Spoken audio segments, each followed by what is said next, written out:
The message you are about to hear was written and recorded on a record in 1956 by Earl Nightingale. This message is the answer to the question that he had been searching for from the time he was about 9 years old. Earl Nightingale had been born in economically depressed times. As a child, because they were so poor, Earl desperately wanted to know why some people grew up to enjoy prosperity, while others, like his family, struggled merely to survive. Unable to find answers to his questions from grown-ups, Earl began reading everything he could, believing that someone, somewhere, had the answer. Many years passed, and when Earl was 35 years old, he wrote and recorded this message. It was to be played one Saturday morning to a small group of salesmen during his absence. When Earl returned, he learned that the message had made such a positive impact on the men, they wanted copies to share with their friends and family. Earl arranged with Columbia Records to duplicate the record to meet the many requests. Much to Earl's surprise, in very little time, without any real advertising or marketing, over 1 million copies had been sold, and he received a gold record. Earl called the message The Strangest Secret. And this single recording was the seedling from which the entire personal development industry grew. And because Earl had discovered the true meaning of the strangest secret, which determines the outcome of one's life, he went from poverty to become one of the most highly recognized voices and names throughout the United States and from the West Indies to South Africa. His daily radio program, Our Changing World, was the world's most widely sponsored radio program and was heard daily across the United States, Canada, Mexico, Australia, the Bahamas, Guam, New Zealand, Puerto Rico, the Armed Forces Radio, and 30 countries overseas. I'm Diana Nightingale, and since my husband's death in 1989, I have continually looked for new effective ways to continue to share Earl's many messages of inspiration with the world. The personal development industry is so vast today, and yet people around the world attribute the strangest secret as being the one message that has most positively affected their lives. Earl revised the strangest secret several times over the past 40 years as times changed. Because of these changes, I believe you will appreciate the historic value of this original recording. As you listen, you will notice how the statistics reflect those of the mid-1950s. You'll also hear Earl mention the other side of the record. But 40 years later, the message is as true and valuable as it was then. Now I invite you to sit back, relax, and enjoy the original, The Strangest Secret, by Earl Nightingale.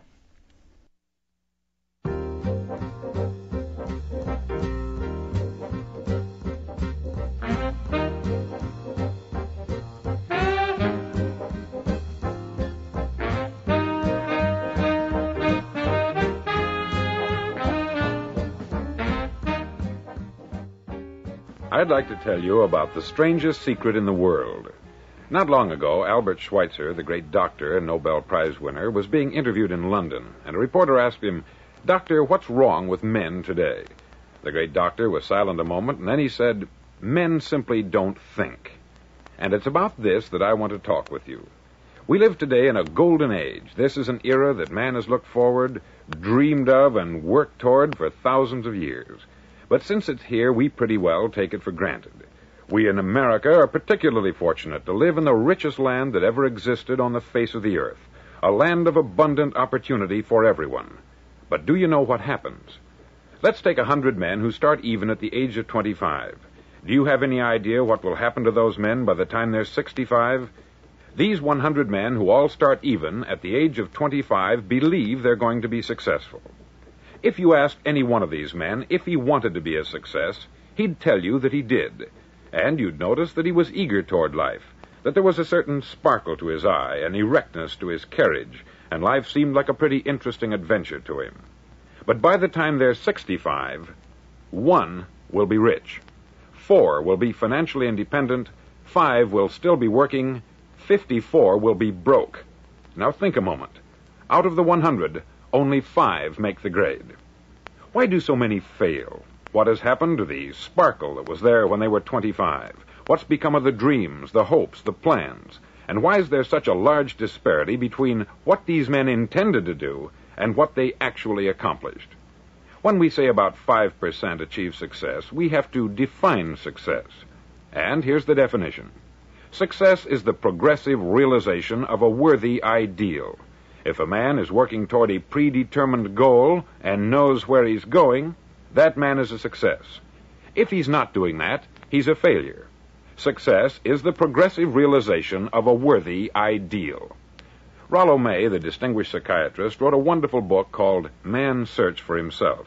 And in this book he says, the opposite of courage in our society is not cowardice, it is conformity. And there you have the trouble today. It's conformity. People acting like everyone else, without knowing why, without knowing where they're going. Now think of it. In America right now, there are over 14 million people 65 years of age and over, and about 13 million of these 14 million are broke. They're dependent on someone else for life's necessities. Now, we learn to read by the time we're 7. We learn to make a living by the time we're 25. Usually, by that time, we're not only making a living, we're supporting a family. And yet, by the time we're 65, we haven't learned how to become financially independent in the richest land that has ever been known. Why? We conform. And the trouble is that we're acting like the wrong percentage group, the 95% who don't succeed. Now, why do these people conform? Well, they don't know, really. These people believe that their lives are shaped by circumstances, by things that happen to them, by exterior forces. They're outer-directed people. A survey was made one time that covered a lot of men, working men, and these men were asked this question. Why do you work? Why do you get up in the morning? 19 out of 20 had no idea. If you ask them, they'll say, everyone goes to work in the morning. And that's the reason they do it, because everyone else is doing it. Now let's get back to our definition of success. Who succeeds? The only man who succeeds is the man who is progressively realizing a worthy ideal. He's the man who says, I'm going to become this, and then begins to work toward that goal. I'll tell you who the successful people are. A success is the school teacher who's teaching school because that's what she wanted to do. The success is the woman who's a wife and mother because she wanted to become a wife and mother and is doing a good job of it. The success is the man who runs the corner gas station because that's what he wanted to do. The success is the successful salesman who wants to become a top-notch salesman and grow and build with his organization. A success is anyone who is doing deliberately a predetermined job because that's what he decided to do deliberately. But only 1 out of 20 does that. That's why today there isn't really any competition, unless we make it for ourselves. Instead of competing, all we have to do is create. Now, for 20 years, I looked for the key which would determine what would happen to a human being. Was there a key I wanted to know which would make the future a promise that we could foretell to a large extent? Was there a key that would guarantee a person's becoming successful if he only knew about it and knew how to use it? Well, there is such a key, and I've found it. Have you ever wondered why so many men work so hard and honestly without ever achieving anything in particular, and others don't seem to work hard and yet seem to get everything? They have the magic touch. You've heard them say that about someone. Everything he touches turns to gold. And have you ever noticed that a man who becomes successful tends to continue to become successful? And on the other hand, have you noticed how a man who is a failure tends to continue to fail? It's because of goals. Some of us have them, some don't. People with goals succeed because they know where they're going. Now think of a ship leaving a harbor, and think of it with the complete voyage mapped out and planned. The captain and crew know exactly where it's going and how long it will take. It has a definite goal. 9,999 times out of 10,000, it will get to where it started out to get. Now let's take another ship, just like the first, only let's not put a crew on it, or a captain at the helm. Let's give it no aiming point, no goal, no destination. We just start the engines and let it go. I think you'll agree with me that if it gets out of the harbor at all, it will either sink or wind up on some deserted beach a derelict. It can't go any place because it has no destination and no guidance. It's the same with a human being. Take the salesman, for example. There is no other person in the world today with the future of a good salesman. Selling is the world's highest paid profession, if we're good at it and if we know where we're going. Every company needs top-notch salesmen, and they reward those men. The sky is the limit for them. But how many can you find? Someone once said, the human race is fixed, not to prevent the strong from winning, but to prevent the weak from losing. The American economy today can be likened to a convoy in time of war. The entire economy is slowed down to protect its weakest link, just as the convoy had to go at the speed that would permit its slowest vessel to remain in formation. That's why it's so easy to make a living today. It takes no particular brains or talent to make a living and support a family today. So we have a plateau of so-called security, if that's what a person's looking for. But we do have to decide how high above this plateau we want to aim for. Now let's get back to the strangest secret in the world, the story that I wanted to tell you today. Why do men with goals succeed in life and men without them fail? Well, let me tell you something which, if you really understand it, will alter your life immediately. If you understand completely what I'm going to tell you from this moment on, your life will never be the same again. You'll suddenly find that good luck just seems to be attracted to you. The things you want just seem to fall in line. And from now on, you won't have the problems, the worries, the gnawing lump of anxiety that perhaps you've experienced before. Doubt, fear, well, they'll be things of the past. Here's the key to success, and the key to failure. We become what we think about. Now let me say that again. We become what we think about. Throughout all history, the great wise men and teachers, philosophers and prophets have disagreed with one another on many different things. It is only on this one point that they are in complete and unanimous agreement. Listen to what Marcus Aurelius, the great Roman emperor, said. He said, "A man's life is what his thoughts make of it." Disraeli said this, "Everything comes if a man will only wait. I have brought myself by long meditation to the conviction that a human being with a settled purpose must accomplish it, and that nothing can resist a will that will stake even existence for its fulfillment." Ralph Waldo Emerson said this, "A man is what he thinks about all day long." William James said, "The greatest discovery of my generation is that human beings can alter their lives by altering their attitudes of mind." And he also said, "We need only in cold blood act as if the thing in question were real, and it will become infallibly real by growing into such a connection with our life that it will become real. It will become so knit with habit and emotion that our interest in it will be those which characterize belief." He also said this, "If you only care enough for a result, you will almost certainly attain it. If you wish to be rich, you will be rich. If you wish to be learned, you will be learned. If you wish to be good, you will be good. Only you must then really wish these things, and wish them exclusively, and not wish at the same time 100 other incompatible things just as strongly." In the Bible you read, in Mark 9:23, "If thou canst believe, all things are possible to him that believeth." Dr. Norman Vincent Peale said this, "This is one of the greatest laws in the universe. Fervently do I wish I had discovered it as a very young man. It dawned upon me much later in life, and I've found it to be one of the greatest, if not my greatest discovery, outside of my relationship to God. And the great law, briefly and simply stated, is that if you think in negative terms, you'll get negative results. If you think in positive terms, you will achieve positive results. That is the simple fact which is at the basis of an astonishing law of prosperity and success. In 3 words, believe and succeed." William Shakespeare put it this way, "Our doubts are traitors, and make us lose the good we oft might win by fearing to attempt."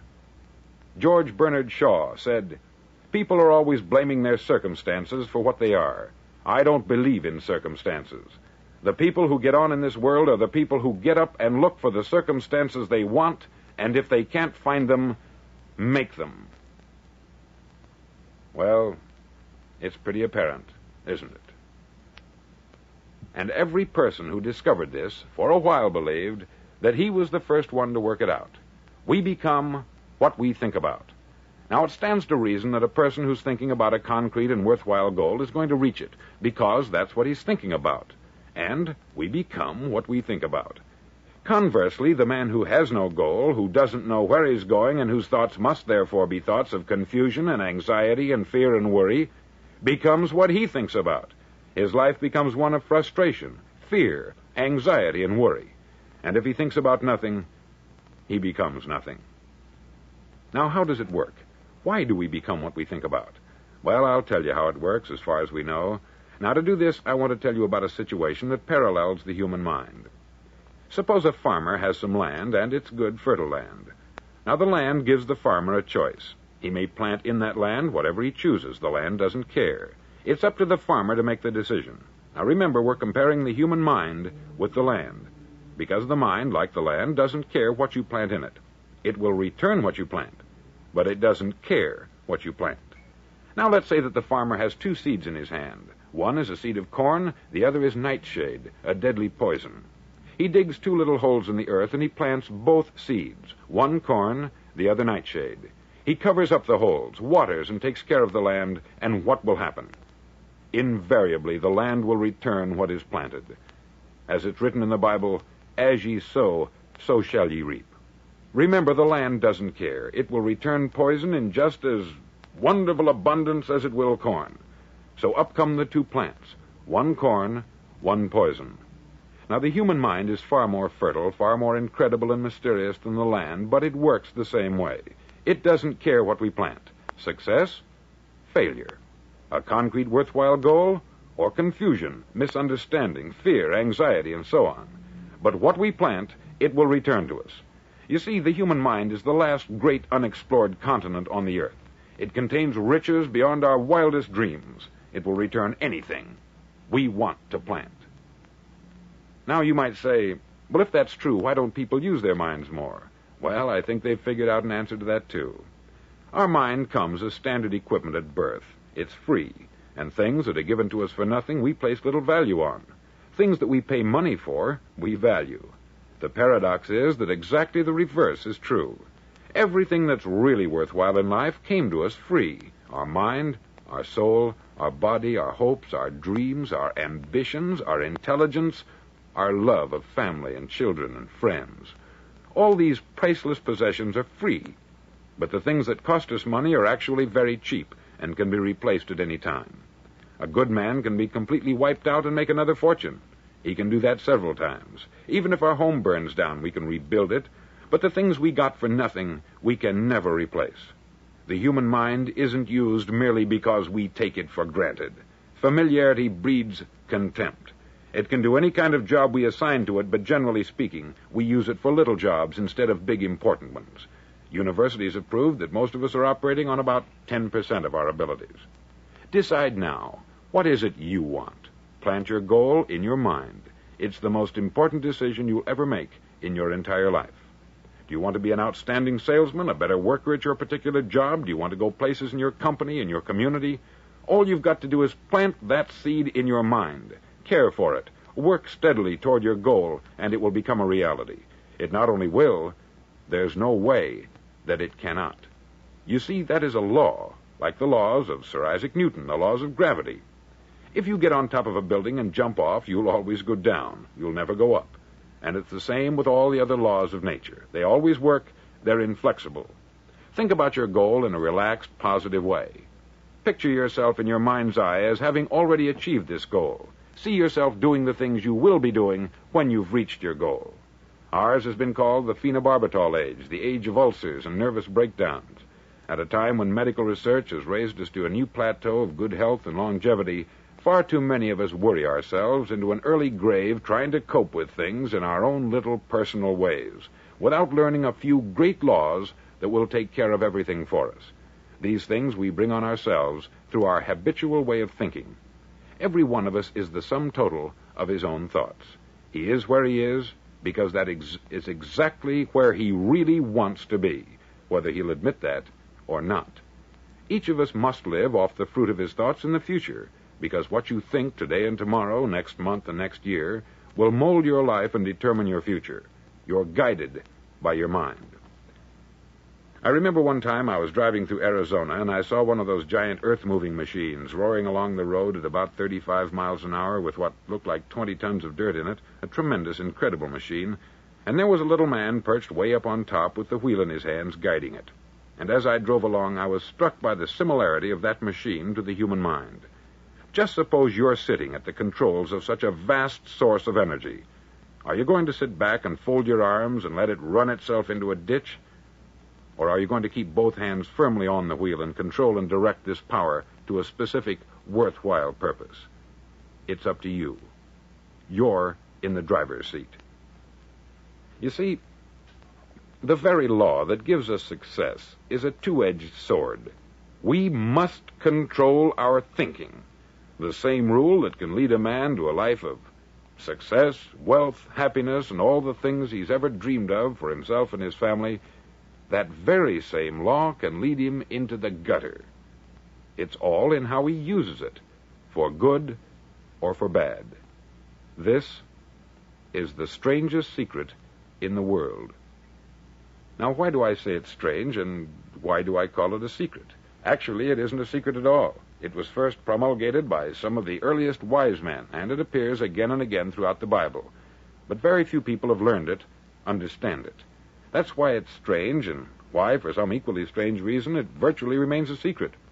I believe that you could go out and walk down the main street of your town and ask one man after another what the secret of success is, and you probably wouldn't run into one man in a month who could tell you. Now, this information is enormously valuable to us if we really understand it and apply it. It's valuable to us not only for our own lives, but the lives of those around us, our family, employees, associates, and friends. Life should be an exciting adventure. It should never be a bore. A man should live fully, be alive. He should be glad to get out of bed in the morning. He should be doing a job he likes to do because he does it well. One time I heard Grove Patterson make a speech, the editor-in-chief of the Toledo Daily Blade, and as he concluded his speech, he said something that I've never forgotten. He said something like this: "My years in the newspaper business have convinced me of several things, among them that people are basically good, and that we came from someplace, and we're going someplace. So we should make our time here an exciting adventure. The architect of the universe didn't build a stairway leading nowhere." And the greatest teacher of all, the carpenter from the plains of Galilee, gave us the secret time and time again. As ye believe, so shall it be done unto you.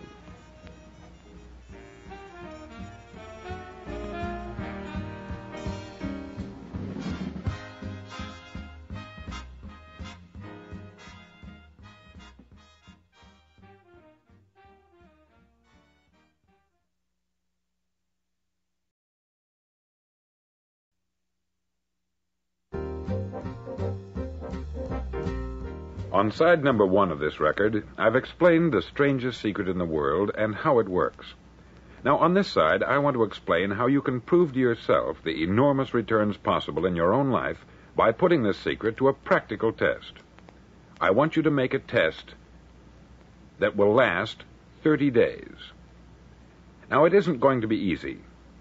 If you'll give it a good try, it will completely change your life for the better. Back in the 17th century, Sir Isaac Newton, the English mathematician and natural philosopher, gave us some natural laws of physics which apply as much to human beings as they do to the movement of bodies in the universe.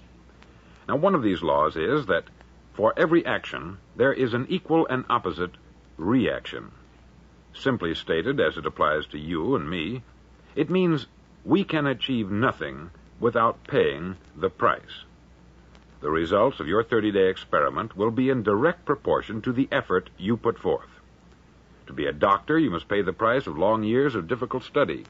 To be successful in selling, and remember that each of us succeeds to the extent of his ability to sell, selling our families on our ideas, selling education in schools, selling our children on the advantages of living the good and honest life, selling our associates and employees on the importance of being exceptional people, to, of course, the profession of selling itself.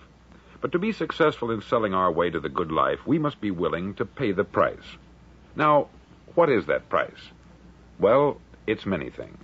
First, it's understanding emotionally, as well as intellectually, that we literally become what we think about, that we must control our thoughts if we're to control our lives. It's understanding fully that, as ye sow, so shall ye reap. Secondly, it's cutting away all the fetters from the mind and permitting it to soar as it was divinely designed to do. It's the realization that your limitations are self-imposed and that the opportunities for you today are enormous beyond belief.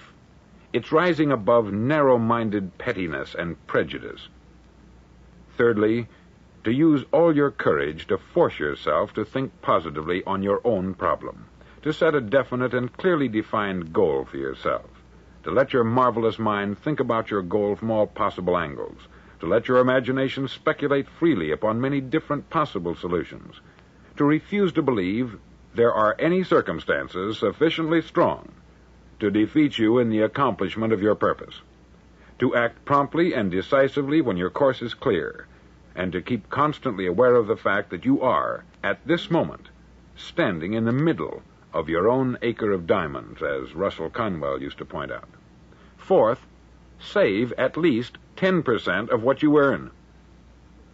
It's also remembering that no matter what your present job, it has enormous possibilities if you're willing to pay the price. Now let's just go over the important points in the price each of us must pay to achieve the wonderful life that can be ours. It is, of course, worth any price. 1, you will become what you think about. 2, remember the word imagination.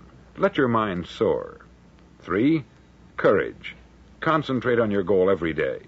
4, save 10% of what you earn. And action.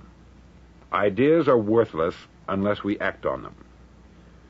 Now I'll try to outline the 30-day test I want you to make. Now keep in mind that you have nothing to lose by making this test, and everything you could possibly want to gain.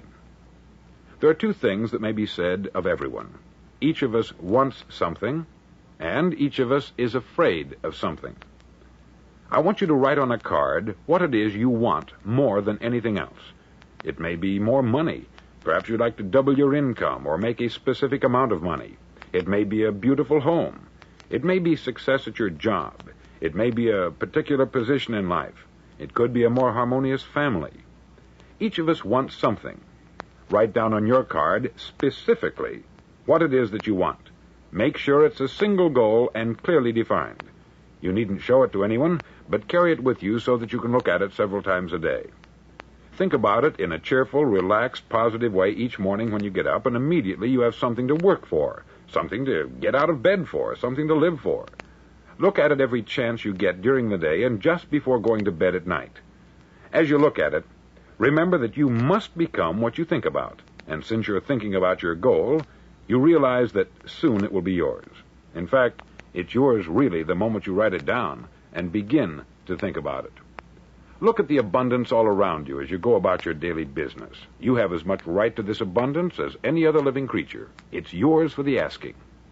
Now we come to the difficult part. Difficult because it means the formation of what is probably a brand new habit, and new habits are not easily formed. Once formed, however, it'll follow you for the rest of your life. Stop thinking about what it is you fear. Each time a fearful or negative thought comes into your consciousness, replace it with a mental picture of your positive and worthwhile goal. There will come times when you will feel like giving up. It's easier for a human being to think negatively than positively. That's why only 5% is successful. You must begin now to place yourself in that group. For 30 days, you must take control of your mind. It will think only about what you permit it to think. Each day for this 30-day test, do more than you have to do. In addition to maintaining a cheerful, positive outlook, give of yourself more than you've ever done before. Do this knowing that your returns in life must be in direct proportion to what you give. The moment you decide on a goal to work toward, you're immediately a successful person. You're then in that rare and successful category of people who know where they're going. Out of every 100 people, you belong to the top 5. Don't concern yourself too much with how you're going to achieve your goal. Leave that completely to a power greater than yourself. All you have to do is know where you're going. The answers will come to you of their own accord. Remember these words from the Sermon on the Mount, and remember them well. Keep them constantly before you this month of your test. Ask, and it shall be given you. Seek, and ye shall find. Knock, and it shall be opened unto you. For every one that asketh receiveth, and he that seeketh findeth, and to him that knocketh it shall be opened. It's as marvelous and as simple as that. In fact, it's so simple that in our seemingly complicated world, it's difficult for an adult to understand that all he needs is a purpose and faith. For 30 days, do your best. If you're a salesman, go at it as you've never done before, not in hectic fashion, but with the calm, cheerful assurance that time well spent will give you the abundance in return you deserve and want. If you're a homemaker, devote your 30-day test to complete giving of yourself without thinking about receiving anything in return, and you will be amazed at the difference it makes in your life. No matter what your job, do it as you've never done it before for 30 days. And if you've kept your goal before you every day, you'll wonder and marvel at this new life you've found. Dorothea Brand, outstanding editor and writer, discovered it for herself and tells about it in her fine book, Wake Up and Live. Her entire philosophy is reduced to the words, act as though it were impossible to fail. She made her own test with sincerity and faith, and her entire life was changed to one of overwhelming success. Now you make your test for 30 full days. Don't start your test until you've made up your mind to stick with it. You see, by being persistent, you're demonstrating faith. Persistence is simply another word for faith. If you didn't have faith, you would never persist. If you should fail during your first 30 days, by that I mean suddenly find yourself overwhelmed by negative thoughts, you've got to start over again from that point and go 30 more days. Gradually, your new habit will form until you find yourself one of that wonderful minority to whom virtually nothing is impossible. Don't forget the card. It's vitally important as you begin this new way of living. On one side of the card, write your goal, whatever it may be.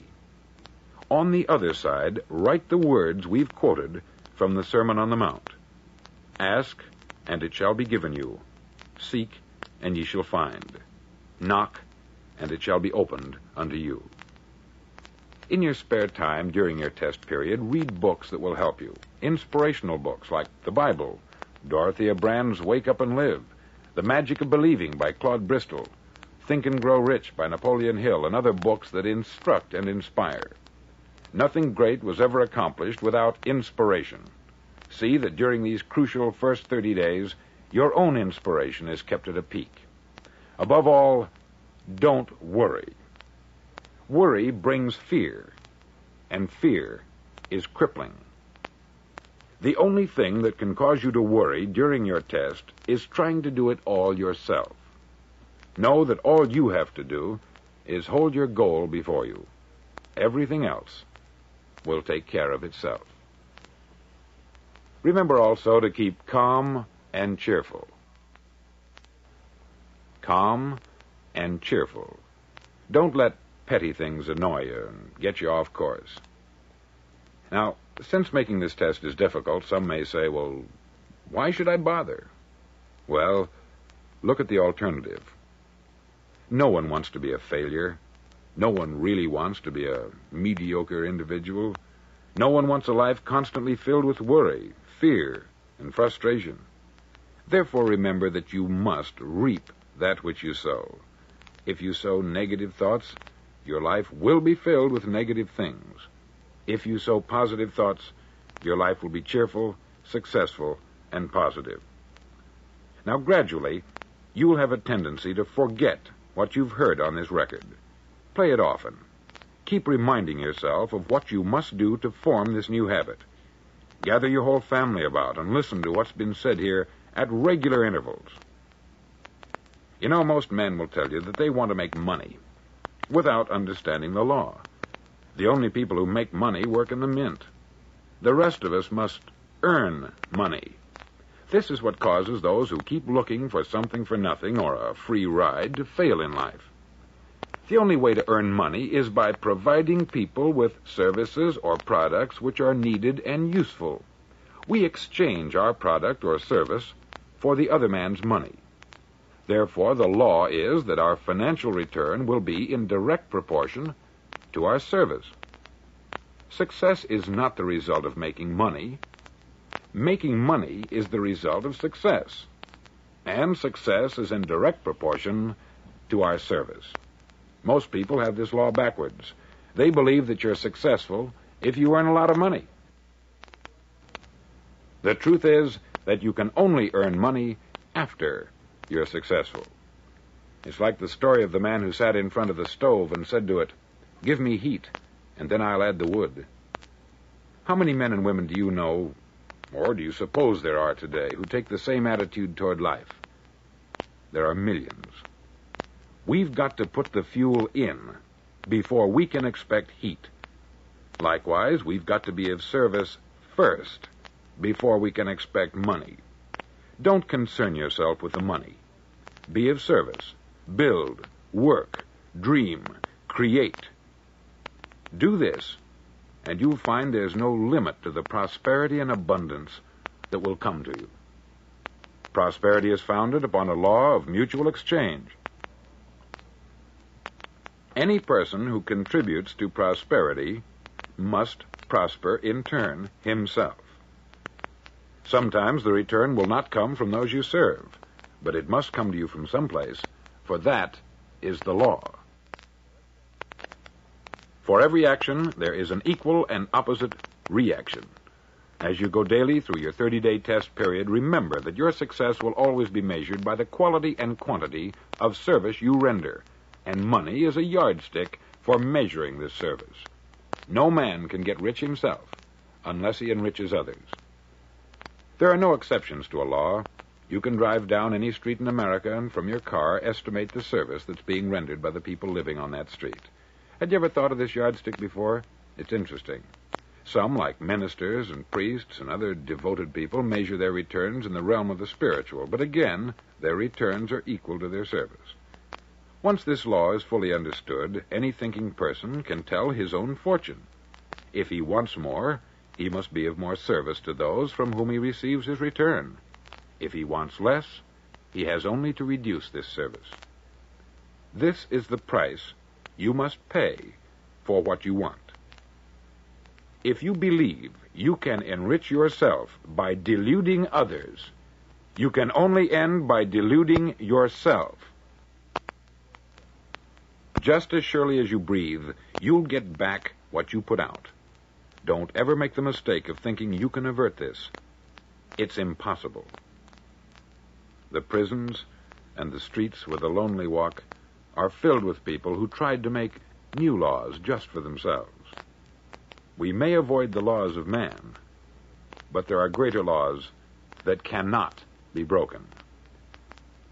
An outstanding medical doctor recently pointed out 6 steps that will help you realize success.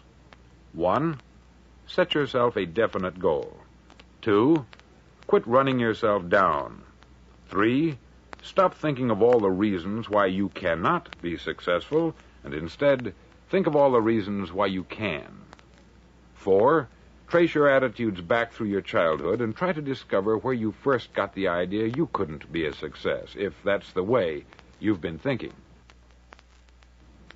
5, change the image you have of yourself by writing out a description of the person you would like to be.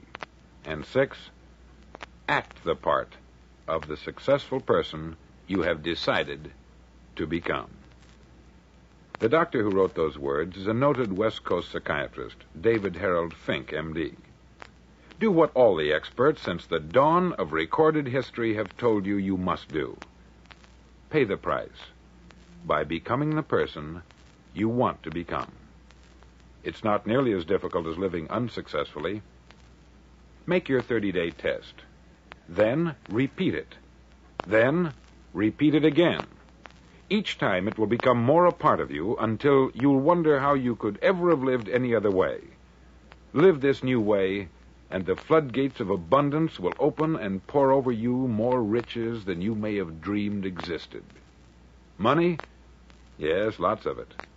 But what's more important, you'll have peace. You'll be in that wonderful minority who lead calm, cheerful, successful lives. Start today. You have nothing to lose, but you have a life to win.